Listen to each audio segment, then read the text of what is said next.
My parents wanted me and my siblings to all look identical. I had no idea how far they'd go. When I was 6 and my youngest sister was barely 2, my parents started forcing us to match perfectly. Same weight, same haircuts tracked with a ruler, same clothes even though we were different ages and sizes. Every morning we'd line up while Mom measured our hair, and if someone's was even a tiny bit longer, she'd cut it right there. The matching got dangerous once we hit puberty. Our sister Violet developed early, and Mom wrapped her chest so tight with ace bandages that she passed out in gym class. Then Mom stuffed the rest of us with padded bras so we'd match. We had to dye our hair the same shade every 2 weeks, and the chemicals burned our scalps so bad we had scabs. Then Ruby's voice stayed high while ours got deeper, so she had to practice talking lower until she lost her voice completely for a month. Teachers couldn't tell us apart, and we weren't allowed to correct them. I wanted to try out for soccer, but Violet hated sports, and if one of us did something, we all had to. Ruby was amazing at violin but had to quit because the rest of us sucked and it made us different. I got my period at 11 and had to hide it for 2 years until Violet got hers, using wadded-up toilet paper because asking for pads would reveal we weren't developing identically. The shame of bleeding through my pants in class while pretending nothing was wrong still makes me sick. Our bodies kept growing differently because that's what bodies do. Hazel shot up 5 inches one summer, and Dad made her slouch constantly until her spine got messed up. Ruby stayed tiny, so they put huge lifts in her shoes that made her ankles swell. Then our faces started changing. Violet's nose got wider, Hazel developed sharp cheekbones, Ruby's eyes stayed rounder than ours. Our parents tried everything from face exercises to sleeping in masks that were supposed to reshape our bones. When I turned 15, I tried to run away. I made it to the bus station before they caught me. And after that, they installed locks on our bedroom doors that only locked from the outside. They put cameras in every room and made us check in every hour we were awake. If one of us went to the bathroom too long, Mom would bang on the door screaming about secret individuality. They pulled us all out of regular school and started homeschooling so nobody could corrupt us with ideas about being different people. I felt like I was drowning in sameness, losing track of where I ended and my sisters began. That's when they found a doctor who lost his license in America, but still operated in Mexico. He examined us like livestock, taking measurements while talking about fixing us. He'd shave down Hazel's cheekbones, widen Ruby's nose, narrow Violet's, pin back my ears to match Ruby's. He'd even alter our hairlines and lips to be exactly identical. My parents paid him $20,000 up front and scheduled everything for 2 weeks after my 16th birthday. A week before we were supposed to leave for Mexico, Violet tried to end her life by swallowing a bottle of sleeping pills. She survived, but the hospital asked questions about the scars on her chest from years of binding. Our parents lied and said she did it to herself because she had body image issues. They used it as proof we needed the surgeries to be happy. They moved up our surgery date to 3 days later, before any social workers could investigate. Mom packed while Dad lectured us about how Violet's selfishness was just fear of becoming perfect. They'd already told everyone we were going to a special camp. The van to the airport was coming at 4 a.m. That night, they made us take sleeping pills so we wouldn't try running. I pretended to swallow mine, but spit it out when Mom looked away. I stayed awake listening to my sister's breathing, knowing that in 12 hours we'd be in surgery. Mom had shown us the final plan, and it included things she hadn't mentioned before, like removing ribs to make our torsos identical and altering our vocal cords to match our voices permanently. At 3:45 a.m., the van pulled up. They carried my drugged sisters out one by one while I pretended to be asleep. As Dad lifted me, I stayed limp, waiting for my chance to run once we got outside. My heart was beating so loud I was sure he'd notice. But as he reached the van, I felt something sharp prick my neck. Mom stood there with a syringe, smiling. "Did you really think we'd trust the pills alone?" she asked as my vision blurred. "We've been planning this for years." The drugs hit fast and my body went truly limp as they loaded me in next to my sisters. The last thing I saw was the airport sign as we merged onto the highway, knowing that none of us would wake up from those surgeries as ourselves. Except the drugs didn't knock me out completely. My body went limp like Mom wanted, but my brain stayed awake enough to know what was happening. I kept my eyes almost closed, just tiny slits so I could see the dashboard lights and the dark road passing by. Mom sat in the passenger seat running through their story out loud, practicing how she'd tell airport staff we were going to a special arts camp in Mexico. Dad corrected her twice about which city we were flying into, and she snapped at him to get it right because one wrong detail could ruin everything. My sisters breathed slow and heavy next to me, actually knocked out by whatever pills they took. The van smelled like the vanilla air freshener Mom always used and that chemical smell from the hair dye we'd used 2 days ago. I counted the exit signs we passed, trying to stay focused and not let the drugs pull me under. Exit 7, exit 9, exit 11. My heart beat so hard I worried they'd hear it in the quiet van. Dad merged onto the airport exit ramp and the big blue sign with the airplane symbol lit up in our headlights. This was it. This was actually happening unless someone at the airport noticed something was wrong with 4 unconscious teenage girls. Dad pulled into the departure drop-off lane where all the other early morning travelers were unloading their bags. He got out and opened the van's sliding door, and cold air rushed in, making me want to shiver. But I forced myself to stay completely still. He grabbed a luggage cart from the rack nearby and wheeled it over. I felt his hands under my arms as he lifted me out and placed me on the metal cart, my head lolling to the side.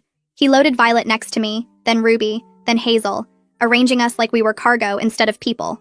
Mom came around and started fussing with our matching pink hoodies, zipping mine up higher and smoothing down Hazel's hair. She pulled at Ruby's sleeve to make it match the others exactly, muttering about how we needed to look perfect even now. Through my barely open eyes, I saw other people walking past with their rolling suitcases. A woman in a business suit stared at us for a long moment, her face confused.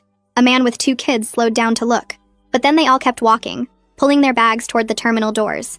Nobody stopped. Nobody asked questions. They just looked away like we were something uncomfortable they didn't want to deal with. Mom pushed the cart through the automatic doors into the terminal, and the bright fluorescent lights hit my closed eyelids like knives. The sudden brightness made my eyes water, but I couldn't wipe the tears away.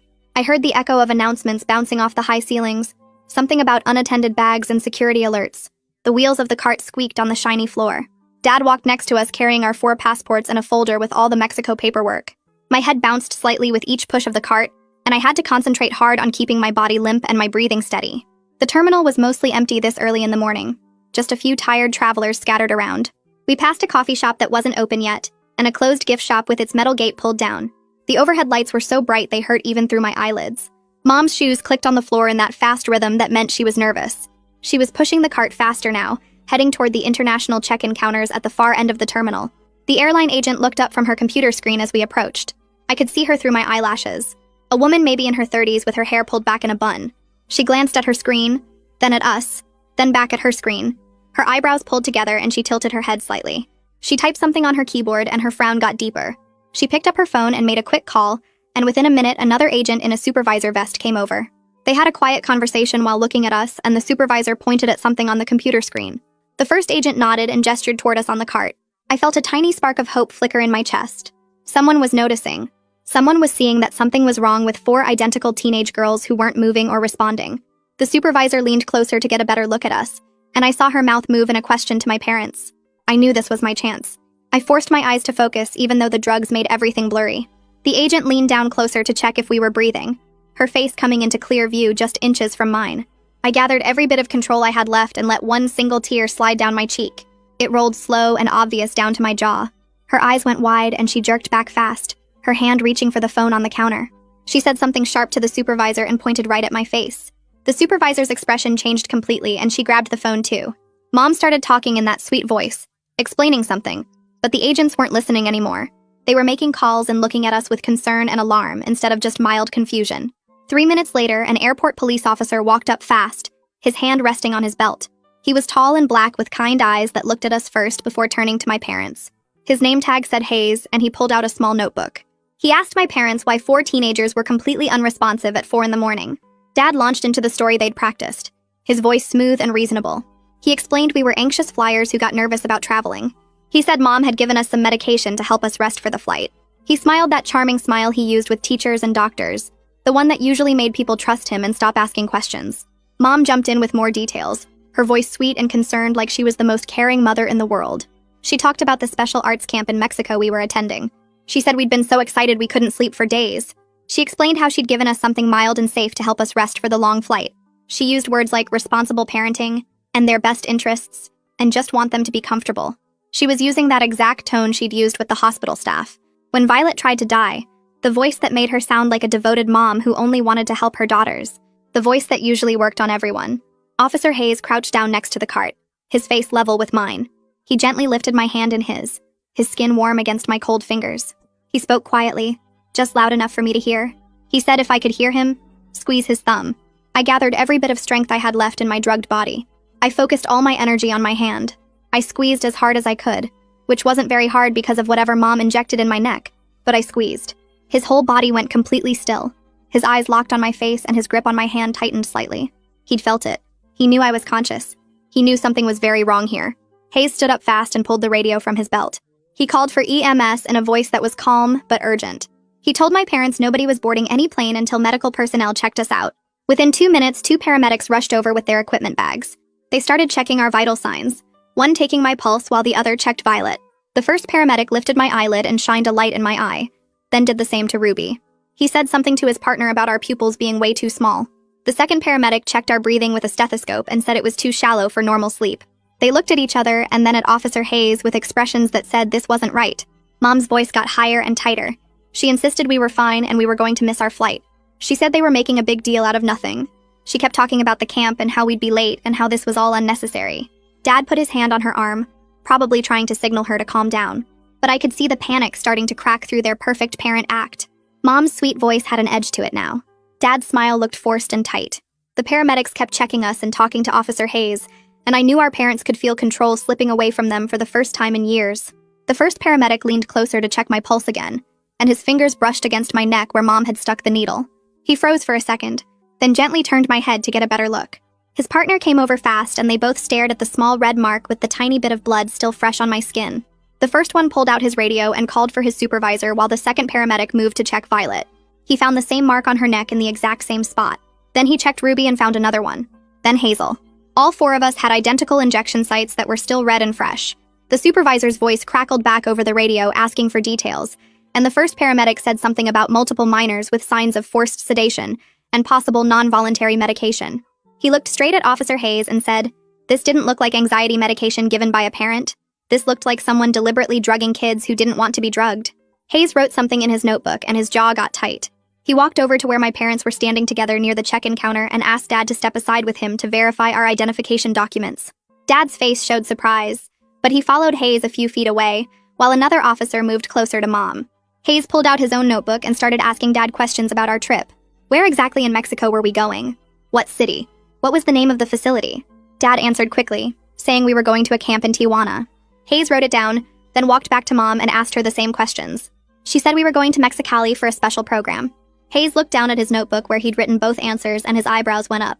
He asked Mom again to confirm the city name and she said Mexicali. Definitely Mexicali. He showed her what Dad had said and her face went white. She started talking fast about how they were both right. The program had locations in both cities. They were just confused about which facility we'd be starting at first. But Hayes kept writing and his expression said he didn't believe her at all. He pulled out an evidence camera from his belt and came back over to where I was lying on the cart. He took several photos of the injection mark on my neck from different angles. The flash bright even through my closed eyelids. Then he photographed the marks on all my sisters. He stepped away and spoke into his radio using codes I didn't understand. But I heard the word trafficking twice and something about possible abuse codes. Mom heard it too because she started crying immediately. But these weren't sad tears or scared tears. Her face was angry and her voice was high and tight when she said they were being ridiculous. We were just a family trying to take a trip. How dare they suggest something so horrible? The tears were running down her face, but her eyes looked mad, not sad. A woman in a gray pantsuit came walking fast across the terminal toward us. She had a badge clipped to her belt and a phone pressed to her ear. She finished her call and introduced herself to Hayes as Christina Owens from CPS On Call. She said she'd gotten the alert about our case and she needed to tell him something important. There was already an open report from 2 weeks ago when Violet was in the hospital. The hospital had flagged concerns about injuries on her chest from binding materials, and they'd wanted to do a full evaluation. But our parents had removed Violet from the hospital before the social worker could finish the assessment. Christina said the case had been assigned to a worker who was trying to schedule a home visit, but now here we were at the airport about to leave the country.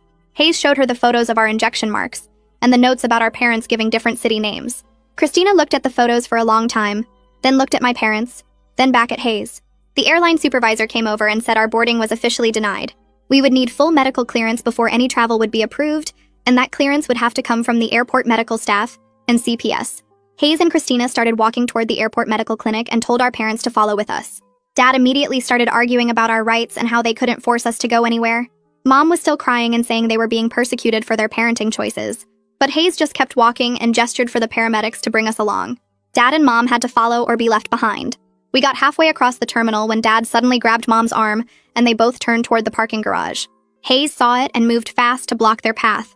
He said very clearly that if they attempted to leave with us or interfere with medical evaluation, they would be detained immediately. Dad's face went bright red and he started yelling about false imprisonment and illegal detention. But 2 more officers appeared from somewhere and stood on either side of Hayes. Dad stopped yelling and his mouth snapped shut. Mom kept crying, but she didn't try to leave again. The airport clinic was small and bright with white walls and the smell of cleaning chemicals. A nurse in blue scrubs met us at the door and directed the paramedics to wheel us into separate curtained areas. Another woman came in wearing the same blue scrubs with a badge that said her name was Albina Maher, and she was a forensic nurse. She started with me, pulling the curtain closed around my exam area. She spoke softly, asking if I could hear her, explaining what she was going to do. She checked my vital signs first, then gently lifted my shirt to examine my torso. Her hands stopped moving when she saw the scars across my chest. Long red lines where the binding materials Violet had to wear had rubbed against my skin too, when Mom made me wear the same things to match her. Albina's face stayed calm, but her eyes got sad. She pulled my shirt back down and then carefully parted my hair to look at my scalp.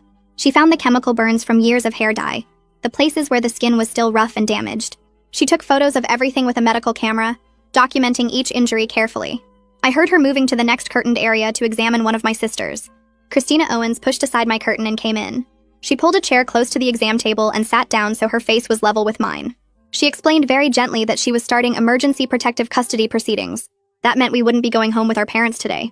We'd be staying somewhere safe while the investigation happened. The relief hit me so hard my whole body started shaking.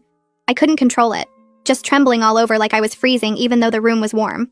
Albina came back in and wrapped a warm blanket around my shoulders, tucking it in carefully. Through the curtain, I heard Mom's voice, sweet and concerned, talking to Christina. She was telling stories about how dedicated she was to us, how she just wanted us to reach our full potential, how she'd sacrificed everything to help us become the best versions of ourselves. Christina's voice came back calm and professional. She said the medical evidence spoke for itself. The injection marks, the binding scars, the chemical burns. The custody decision wasn't negotiable right now. Mom's voice got higher, more desperate. But Christina didn't change her tone at all. 2 nurses came in with wheelchairs and started getting us ready to transport to the main hospital for full evaluations. They wheeled us out one by one through different doors. I ended up in a hospital room by myself. The door closed and suddenly I was alone in a space without my sisters right next to me. For the first time since I was 6 years old, I was in a room by myself. The space felt huge and empty and wrong. The silence was so loud it hurt my ears. I almost called out for them, almost yelled their names to make sure they were still close. But then I remembered that this separation, this awful lonely feeling, might actually be what saves us. So I stayed quiet and let the space stay empty around me. A soft knock pulled me back from the empty feeling, and Albina came through the door carrying a large black camera with a flash attachment. She asked if it was okay to take pictures of my injuries for the court case, and I nodded because showing proof felt like the only power I had left. She started with my scalp, gently parting sections of my hair to photograph the rough patches where years of chemical dye had burned the skin until it scarred over. The camera clicked and flashed as she moved methodically, documenting each area of damage with the same careful attention she'd used during the initial exam. She asked me to lift my shirt and photograph the red lines across my ribs where the binding materials had rubbed my skin raw, even though I wasn't the one who needed binding. Each flash felt like it was freezing the evidence in place, making it real and permanent in a way that scared me, but also made me feel believed. Albina moved to photograph my arms next, capturing the bruises from where Dad had grabbed me when he carried me to the van, then the injection site on my neck that was already turning purple. She thanked me quietly when she finished and said these photos would help keep us safe. Christina came in right after Albina left, pulling the chair close to my bed again and asking if I felt ready to talk about what happened. I tried to explain about the surgery plans and the Mexican doctor, but the sedative was still making everything fuzzy and my words came out wrong and slow. I got frustrated trying to make my mouth work right, trying to tell her about the rib removal and the vocal cord changes, but the sentences kept falling apart halfway through. Christina reached over and squeezed my hand gently, telling me it was okay, and we could talk more when the drugs wore off completely. She stayed sitting there even though I couldn't talk right, just being present while I struggled through the fog. Outside my door, I heard Mom's voice getting louder, demanding to see me and insisting she had a right to be present for any interviews. Dad's voice joined hers, angry and sharp, and the sound of it made my chest go tight with an old fear that lived in my bones. Hospital security must have been blocking the door because I heard a calm male voice explaining that only authorized personnel were allowed in patient rooms right now. Dad started yelling about his rights as a parent and how this was illegal detention, his voice rising to that dangerous pitch that used to make us all freeze. The security guard's voice stayed level and firm, not moving from his position, and I realized he wasn't scared of Dad at all. Christina looked toward the door and then back at me, asking if I felt safe with the guard there, and I nodded even though hearing Dad's anger through the door made me want to hide under the bed. Hayes appeared in my doorway about 20 minutes later, nodding to the security guard before coming in to talk to Christina. He said he'd secured warrants to search our house for the bedroom door locks, the surveillance cameras, and any other evidence of what our parents were planning. The judge had signed off in less than an hour once he saw the photos of our injection marks and heard about the Mexico trip. Christina asked about timeline, and Hayes said his team was executing the search warrant right now, collecting the cameras and the locks and Mom's measurement logs. I felt this weird mix of relief and guilt, knowing strangers were going through our house and documenting all the ways our parents had controlled us. A nurse suddenly rushed past my door fast, almost running, and I heard her calling out a code for a psychiatric emergency. My heart stopped completely because I knew that code was for Violet's room, and she'd already tried to die once, and now we were separated, and she was alone with her fear. I tried to sit up, but Christina put a gentle hand on my shoulder and told me to stay put, that Violet had a whole team with her and they knew what they were doing. I lay back down, but my whole body was shaking, terrified that Violet had found another way to escape, and this time nobody would catch it in time. Christina left to check on what was happening, and I was alone again with just the sound of people moving quickly down the hall and the beeping of my monitors. Albina came back about 30 minutes later looking pale and shaken, sitting down heavily in the chair next to my bed. She explained very carefully exactly what procedures the Mexican doctor had been planning to do to us, using clinical words that made it sound like a medical textbook. Facial bone reduction to shave down Hazel's cheekbones and reshape our faces to match. Rib resection to remove ribs and make our torsos the same size and shape. Vocal cord modification to alter the pitch and tone of our voices so we'd sound identical. She listed each procedure with its medical name and its risks, and hearing it all laid out like a chart of planned surgeries made my stomach turn over hard. I asked if Violet was okay, and Albina said she was stable now, that it had been a panic attack, not another attempt, but they were moving her to a more secure unit for better monitoring. Christina returned carrying a folder full of papers and sat down to show me printouts of emails between Mom and the Mexican clinic. Her digital forensics team had pulled everything from our parents' phones with the search warrant. The emails included detailed measurements of each of our faces and bodies, with notes in Mom's handwriting about which features needed to be corrected to achieve perfect matching. I saw my own measurements listed there, my nose width and ear angle and jaw shape, all marked as needing adjustment. There were photos attached showing each of our faces from multiple angles with lines drawn on them marking where the doctor would cut. Christina asked if I recognized the clinic name and I told her yes. I'd seen it on paperwork at home when Mom was organizing the trip. She immediately pulled out her phone and called someone about international medical licensing and cross-border patient safety alerts, her voice urgent and professional. She squeezed my hand while she talked and said I'd just helped protect other kids who might have been taken there, that the clinic would be flagged and investigated now. The weight of that felt huge, knowing other families existed who might do the same thing our parents tried. Christina explained that a court hearing was scheduled for this afternoon to determine temporary custody, and a lawyer named Bridget Ainsworth had been appointed as our guardian ad litem to represent what was best for us. I didn't fully understand what guardian ad litem meant, but Christina said it was someone whose only job was to figure out what we actually needed, and tell the judge. She said Bridget would probably come talk to me before the hearing to get my input. I felt overwhelmed by all these new people and systems and legal terms, but at least they were asking what we needed instead of just deciding for us like our parents always did. I lay there trying to process everything when I heard a faint sound through the air vent near the ceiling, a whisper that sounded like my name. I held my breath and listened harder and heard it again, Ruby's voice hoarse and damaged, but definitely hers, whispering my name through the connected ventilation system. I whispered back and we figured out we could hear each other through the vents if we talked quietly. We couldn't have a real conversation, but we started tapping simple patterns on the wall between our rooms, 3 taps for I'm here and 2 taps for I'm scared and 4 taps for I love you.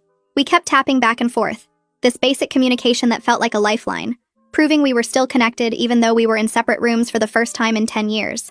A nurse knocked and came in carrying a plastic bag with my name on it. She pulled out my phone and handed it to me, explaining they'd gotten it from the things Dad was carrying when he was separated from us at the airport. I turned it on and saw 17 missed calls from Mom's number and 3 voicemails. The most recent one was from Dad's phone. I pressed play and heard his voice, tight and angry, telling me this was all my fault for being ungrateful and tearing the family apart when they were just trying to make us special. He said we could have been perfect together, that we could have been something amazing that nobody else in the world was, and I threw it away by causing a scene at the airport. The guilt hit my stomach like a fist, hot and sharp, making me feel sick. But then I touched the injection mark on my neck, still sore and slightly swollen, and thought about the surgery plans with the rib removal and vocal cord changes. The guilt cooled down fast, turning into something clearer and harder. They weren't trying to make us special. They were trying to make us the same, and there's a huge difference between those two things. Christina came back a few hours later carrying a plain spiral notebook and a pen.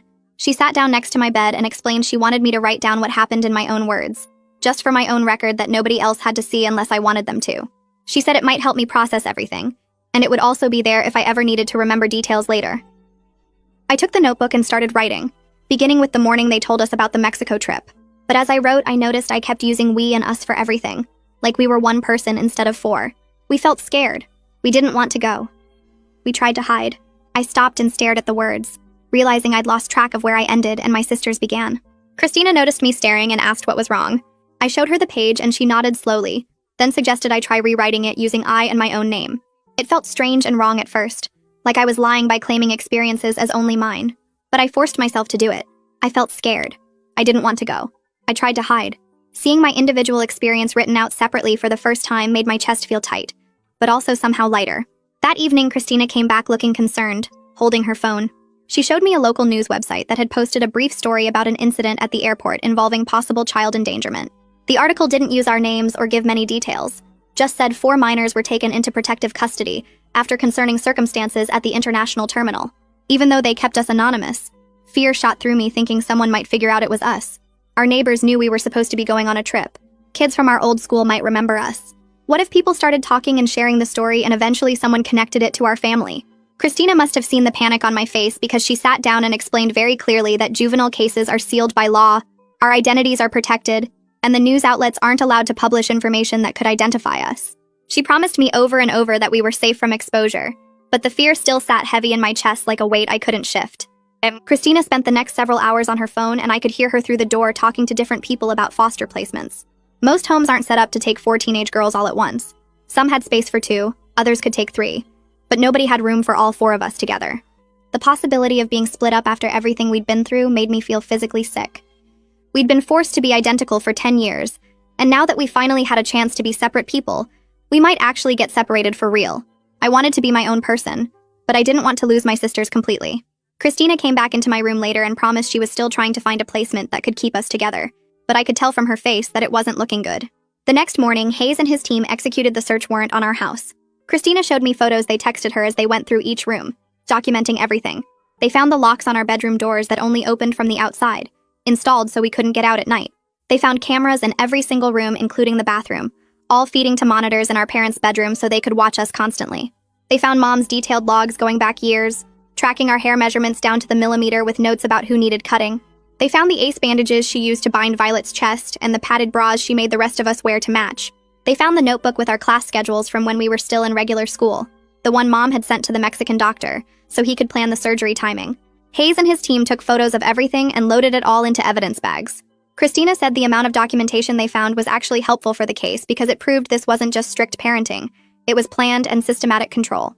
While Hayes was searching the house, other investigators went door to door interviewing our neighbors. Christina got copies of their statements and read some of them to me. Multiple neighbors confirmed they never saw us outside separately, always as a group moving together. One neighbor said we always wore matching outfits and walked in a line like little soldiers. Another mentioned we never played with other kids in the neighborhood. The statement that made me angriest was from the woman who lived 3 houses down. She told the investigator she thought it was cute how coordinated we were, like we were a matched set or a synchronized swimming team. That word cute made me want to scream. Nobody questioned whether cute was actually control. Nobody wondered if 4 teenage girls moving in perfect unison was maybe a sign something was wrong. They just thought it was charming and different and moved on with their day. Bridget Ainsworth came to meet me in the afternoon. She was a woman probably in her 50s with gray hair pulled back and direct eyes that looked at me like she actually wanted to hear what I had to say. She introduced herself as my guardian ad litem and explained that meant her job was to figure out what was actually best for me and my sisters, then tell the judge. She pulled a chair close to my bed and asked me a question nobody else had asked yet. She wanted to know what I actually wanted to happen, not what I thought I was supposed to say or what would make adults happy. I thought about it for a long time before answering. I told her I wanted to feel safe and I wanted my sisters to be safe. I didn't want to punish my parents as much as I just wanted them to stop. I wanted them to understand that what they did was wrong, but I didn't know if that was possible. Bridget wrote down everything I said without judging or trying to convince me to feel differently.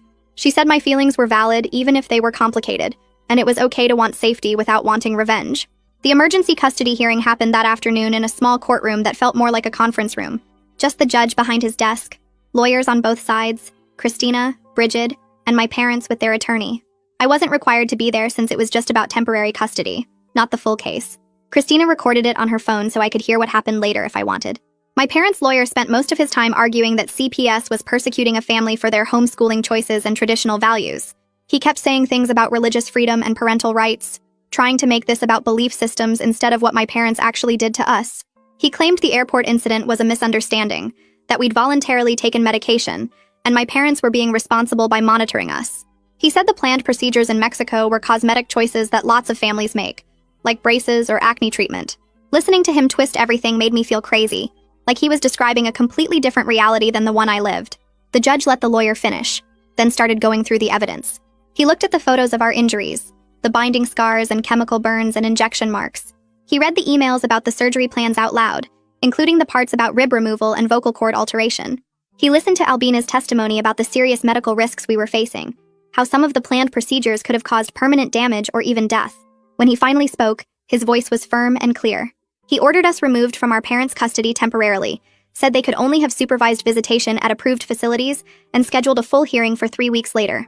I listened to the recording in my hospital bed and felt like I could breathe a little easier. But I also felt guilty for the relief. Like being glad to be away from my parents made me a bad daughter, even though they'd literally drugged us and planned to surgically alter our bodies without real consent. Christina came to my room after the hearing looking tired but determined. She sat down and explained the placement situation honestly. She'd found a foster home that could take 3 of us together, but not 4. She asked if one of us would be willing to go to a separate foster home, so the other 3 could stay together, since that was the best option available right now. I volunteered immediately, the words coming out before I even thought about them. I was the oldest. I was the one who got us into this by getting caught pretending to sleep instead of staying unconscious like my sisters. I should be the one to sacrifice. Christina looked at me for a long moment, then asked if I was sure or if I was just doing what I thought I was supposed to do. I told her I was sure, even though I wasn't completely, because somebody had to make the choice and it should be me. That night, Christina drives me to a foster home about 20 minutes away, in a neighborhood with trees lining the streets and houses that all look different from each other.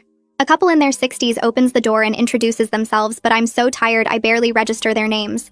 They show me to a small bedroom on the 2nd floor with pale blue walls and a window that looks out at the backyard. The woman opens the closet and shows me 3 different sets of pajamas hanging there, asking which one I want to wear tonight. I stare at them for a long time because I've never been asked to choose before, and finally I point to the middle one with small flowers on it. She smiles and leaves me alone to change, and I notice the door has a lock, but it only works from the inside. Nobody can lock me in. I sit on the bed after I change, and the house is so quiet I can hear the clock ticking downstairs. Without my sisters breathing nearby, the silence feels huge and wrong, like something important is missing. But it also feels lighter somehow, like I can breathe deeper without matching my breath to theirs. I lie down and pull the blanket up, and for the first time in years, I fall asleep without listening for Mom's footsteps in the hallway or checking if my sisters are still there. The next morning, Christina picks me up and drives me to my first therapy appointment with a man named Ephraim Johnston, who has an office in a building downtown. He's maybe 40 with a calm voice, and he doesn't try to shake my hand when I come in, just gestures to a comfortable chair and sits down across from me. He explains that we're going to work on very small, realistic goals. Things like getting through each day and starting to figure out who I am as a separate person. He doesn't promise he'll fix me or heal me or make everything better, just says we'll work on coping and surviving. That feels more honest than false hope would, and I nod to show I understand. He asks me what I'm feeling right now, and I tell him I don't know. Everything is too mixed up to separate. He says that's okay and we'll work on that too, learning to tell one feeling from another. Later in the session, Christina joins us and they discuss school reentry plans, talking about whether I should go back to regular school or continue homeschooling or try online classes. I mentioned that I always wanted to try soccer but couldn't, because Violet hated sports, and if one of us did something, we all had to. Ephraim writes this down in his notebook and says we can explore that, but he explains the timing might not be right yet while everything is so unstable with court dates and adjustments to foster care. I feel disappointed, but I understand what he means. There's too much chaos right now to add more new things. A few days later, Bridget comes to visit me at the foster home and asks me to start keeping a journal of memories that are specifically mine, not shared experiences with my sisters. She wants me to document how our individual identities got suppressed, write down moments that belonged only to me. I sit with the blank notebook that night and try to think of memories that are just mine. But everything is tangled up with my sisters because we were forced to do everything together. I can't remember the last time I did something alone or had a thought that was only my own. I write this down and show Bridget the next time she visits, and she says that struggle itself is evidence of what our parents did to us.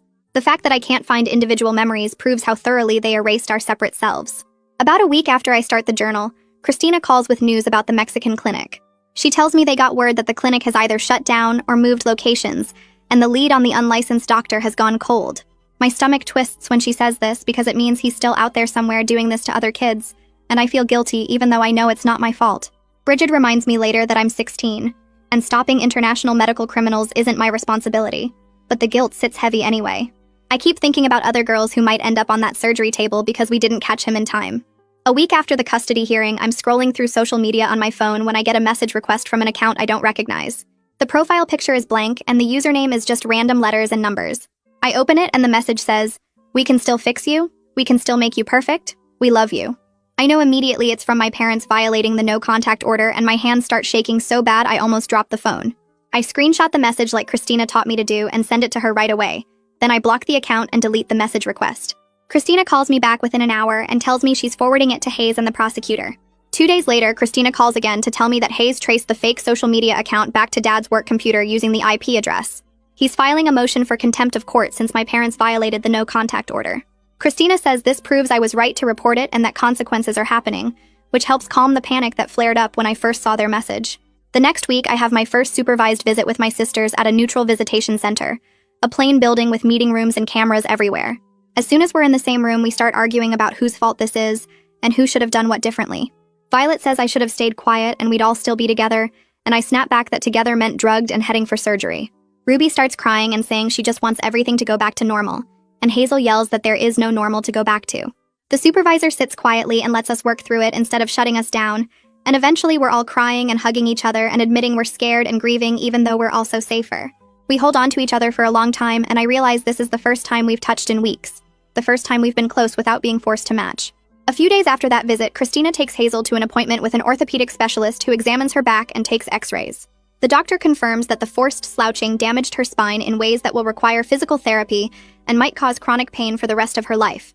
Hazel sits in the car afterward looking angry and sad at the same time, and I don't know how to help her accept that some of what our parents did can't be undone. She keeps asking why they would do this to her, why they couldn't just let her be tall, and I don't have any answers that make sense. The following week, Ruby sees an ENT doctor who looks at her throat and does tests on her voice. He diagnoses vocal nodules from the forced voice training and explains she'll need months of vocal rest and therapy, and even then her voice might never sound exactly the same as it did before. Ruby cries in the examination room because she was amazing at violin and singing, and now her voice might be permanently damaged. I hold her hand while she grieves what was taken from her, and I think about how our parents stole so many things from us that we'll never get back. 2 days after Ruby's ENT appointment, Christina calls to tell me Violet had another crisis at her foster home, and they're moving her to an inpatient psychiatric program where she can get more help. I ask if I can visit her, and Christina says not yet, but I can write letters. So I start writing Violet every single day about completely normal stuff like how the weather is sunny or rainy, what I had for breakfast, what show I watched on TV. I tell her about the foster family's cat who sits on my lap while I do homework, and how the neighbor's dog barks at squirrels every morning. I write about the little things because I want her to know there's a regular world out here waiting for her when she's ready to come back to it. I never mention mom or dad or the surgeries or any of the bad stuff. I just give her normal, boring details that prove life can be simple and safe. A week later, Christina comes to my foster home and sits down at the kitchen table with me to explain that the prosecutor has formally filed criminal charges against me, charges against our parents for child neglect and endangerment. She shows me the paperwork with all the official legal language and tells me the court process will take months, maybe even a year, to work through the system. I feel this weird mix of relief that something's actually happening and exhaustion, because it's not over yet, and guilt because they're still my parents even though they hurt us. Christina must see it on my face because she tells me to talk to Ephraim about it. At my next therapy session, I tell Ephraim about the charges and how I feel relieved and exhausted and guilty all at the same time, and he says that's completely normal. He explains that having mixed feelings about people who hurt you doesn't mean you're weak or confused, it just means you're human, and the situation is complicated. That helps a little bit, but the guilt still sits in my stomach like a rock. The following week, Bridget comes to the foster home and tells me we need to start preparing for the extended custody hearing, where I might have to testify in front of the judge. We sit in the living room and she asks me practice questions like, why didn't you tell anyone sooner? And why didn't you just run away? I try to answer calmly at first, but the questions make me so mad because they sound like she's blaming me. My voice gets louder and I tell her I was scared and controlled and I did try to run away and they locked us in. Bridget nods and says, good. That anger is good. I need to be able to access it to protect myself on the stand. She explains that my parents' lawyer will try to make me doubt myself and get confused, so I need to practice staying strong and clear even when I'm upset. We do the practice questions over and over until I can answer them without my voice shaking too much. A few days later, Christina forwards me a legal document that my parents' attorney filed with the court. I sit on my bed and read through it, and the words make me feel like I'm going crazy. Their lawyer argues that homeschooling rights and religious freedom protect their parenting choices. He's trying to reframe everything they did to us as a family's private educational and spiritual decisions. The motion talks about parental authority and traditional values and family autonomy, like those words somehow make the chest binding and forced sedation okay. I read it 3 times, and each time I feel more disconnected from reality, because they're describing a completely different world than the one I actually lived in. It's like they took all the facts and twisted them into something unrecognizable. I show the document to my foster mom and ask her if I'm the crazy one, if maybe I'm remembering wrong. She hugs me and says no, I'm not crazy, and sometimes people in power use fancy words to hide ugly truths. That weekend, I'm unpacking a donated bag of clothes in my room, sorting through shirts and jeans that someone dropped off for me. At the bottom of the bag, I find an old photograph that must have gotten mixed in by accident. I pull it out and my hands start shaking because it's from before the matching started, from when I was maybe 4 or 5 years old. The photo shows 4 little girls who actually look like 4 different people. One has curly hair, one has straight hair, one is taller, one is smaller. They're wearing different colored shirts and smiling different smiles. I stare at my younger face in the picture and try to remember who that girl was, what she liked, what made her different from her sisters. But the memories are so faded and buried under years of forced sameness that I can barely find them. I put the photo in my nightstand drawer because looking at it hurts too much, but I also can't throw it away. 3 weeks later, the extended custody hearing starts on a cold morning in February. Bridget picks me up early and we drive to the courthouse together. She reminds me to look at the judge when I talk, not at my parents, and to take my time answering questions. The courtroom is smaller than I expected, with wood paneling and fluorescent lights that buzz quietly. My parents sit at a table with their lawyer, and when I walk in, Mom starts crying. I force myself to look away and focus on the judge's desk. The bailiff calls me to the witness stand, and I put my hand on the Bible and swear to tell the truth. My voice shakes when I start talking, but Bridget was right. It gets steadier as I go. I tell the judge about the surveillance cameras in every room, including the bathroom, about the chest binding that made Violet pass out, about the forced sedation the night before the airport. I describe the surgery plans and the Mexican clinic and the $20,000 my parents paid up front. I look at the judge's face instead of at my parents, and that helps me keep talking even when my throat gets tight. When I finish my testimony, my parents' lawyer stands up for cross-examination. He's an older man in a gray suit, and he smiles at me in a way that's supposed to look kind but feels mean. He suggests that maybe I manipulated my sisters into being afraid, that maybe I made up the surgery plans to get attention, because I was jealous of their bond. He says it in this smooth voice like he's just asking reasonable questions. I feel anger flare hot in my chest, and I remember what Bridget taught me about using that anger. I look right at him and give him specific details. I tell him the clinic's name was Centro de Modificación Estética in Tijuana. I tell him the exact amount was $20,000 paid by wire transfer on a specific date. I list the exact procedures that were planned: the bone shaving and rib removal and vocal cord alteration. I watch his face change as he realizes I have way more concrete information than he expected. He tries a few more questions, but I counter each one with specific facts and dates, and eventually he sits down. After a break, Albina Maher takes the stand as an expert witness. She's wearing professional clothes and her voice is calm and clinical as she describes the medical evidence. She explains the binding injuries on Violet's chest, the chemical burns on all our scalps from the hair dye, the injection marks on our necks from the forced sedation. She uses medical terms and shows photos on a screen and talks about the serious health risks we were facing. Her testimony is so factual and scientific that it's harder for anyone to dismiss what happened as just strict parenting or cultural differences. She doesn't get emotional or dramatic. She just presents the evidence like the medical professional she is. Then Hayes takes the stand and describes the airport intervention in clear chronological order. He talks about noticing us unconscious on the luggage cart, about the airline agent's concerns, about finding the injection marks. He describes searching our house and finding the locks and cameras and logs. He presents the evidence chain showing how everything connects together. His testimony shows how many systems failed to catch this earlier, how many people saw us and didn't question why 4 teenage girls always looked exactly the same. He talks about how close we came to being on that plane to Mexico, and what would have happened if that airline agent hadn't noticed something was wrong. When he's done testifying, the judge takes a short break to review all the evidence. We sit in the hallway waiting, and I can hear my parents talking to their lawyer through the door. Mom's voice is high and angry. When we go back in, the judge looks tired. He reads from his notes for a few minutes about the evidence and the law and what his responsibilities are. Then he announces his decision.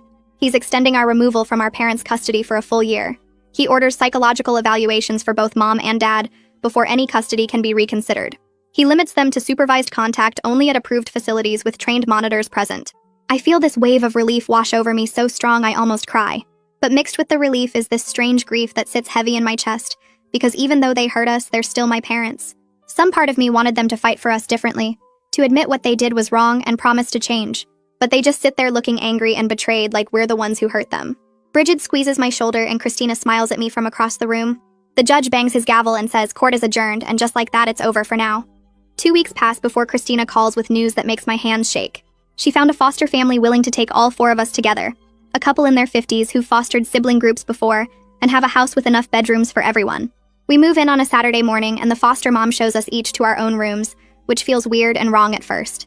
But then I hear Violet's voice through the wall and Ruby's footsteps upstairs, and Hazel humming in the bathroom, and the world stops feeling so tilted. That night, we all end up sleeping on the floor of the living room anyway, because being apart in separate rooms is too much too fast. The foster parents don't make us go back to our rooms. They just bring down extra blankets and say we'll figure it out at our own pace. Ephraim starts coming to the house twice a week for group sessions, where we work on what he calls boundary practice. The first exercise is picking snacks from the pantry, and we all reach for the same box of crackers before catching ourselves. Ephraim makes us go back and each choose something different, and it takes me 10 minutes to decide between chips and cookies, because I keep looking at what my sisters are picking. We practice choosing different TV shows and different seats at the table and different times to take showers. It sounds stupid and simple, but my chest gets tight every time I make a choice that doesn't match theirs. Ruby picks grape juice, and I pick orange, and Violet picks water, and Hazel picks lemonade, and we all just stare at our different drinks like we've done something dangerous. The foster dad says it's the bravest thing he's seen in years. I sign up for a community soccer clinic that meets Tuesday and Thursday evenings at the park near our house. The first night I show up in borrowed cleats that don't quite fit, and shorts that are actually mine, not matching anyone. The coach puts me through basic drills and I'm terrible at it, tripping over the ball and kicking it in wrong directions. But when I run down the field chasing after it with nobody matching my steps or my speed, something in my chest loosens up like a knot coming undone. I'm slow and clumsy and my lungs burn, but it's mine.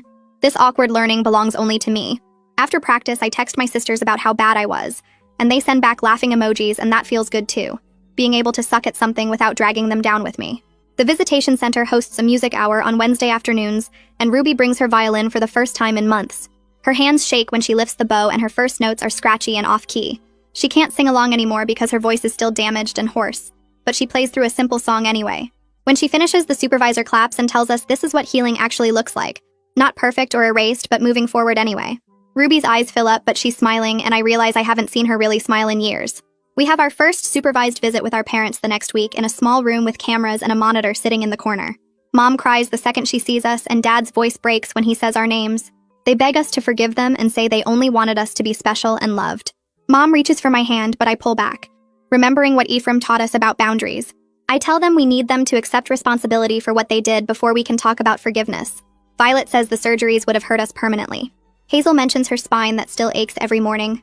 Ruby touches her throat where her voice used to be strong. Our parents' faces change like they weren't expecting us to stand firm or speak up for ourselves. Dad starts to argue, but the monitor cuts him off and says our time is up. Walking out, I feel guilty and relieved and sad all mixed together. 3 days later, Christina calls with news about the Mexican clinic. Authorities flagged the information in a federal database and an investigation is starting, which means other families might be protected from what almost happened to us. I exhale this specific fear I've been carrying around about other girls ending up on that surgery table, other sisters being cut apart to match. It doesn't fix what happened to us, but it means something that maybe we stopped it from happening to someone else. 4 months after the airport intervention, we're sitting around the foster family's dinner table eating tacos that we each made differently. Hazel mentions she's thinking about cutting her hair shorter, like really short, maybe even buzzed on the sides. Ruby says she wants to grow hers longer, past her shoulders for the first time since she was little.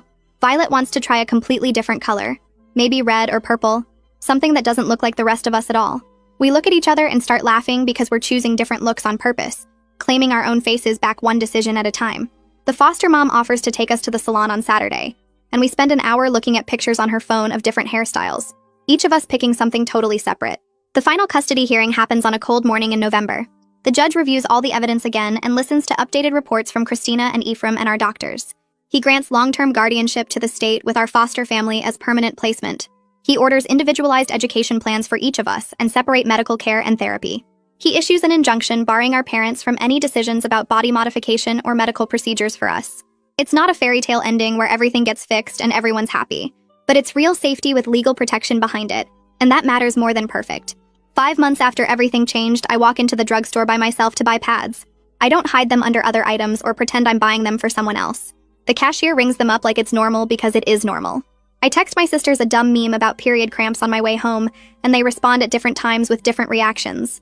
That afternoon in Ephraim's office, I admit the road ahead is still long and hard. I tell him about the nightmares where I wake up thinking I'm still in that van heading to the airport.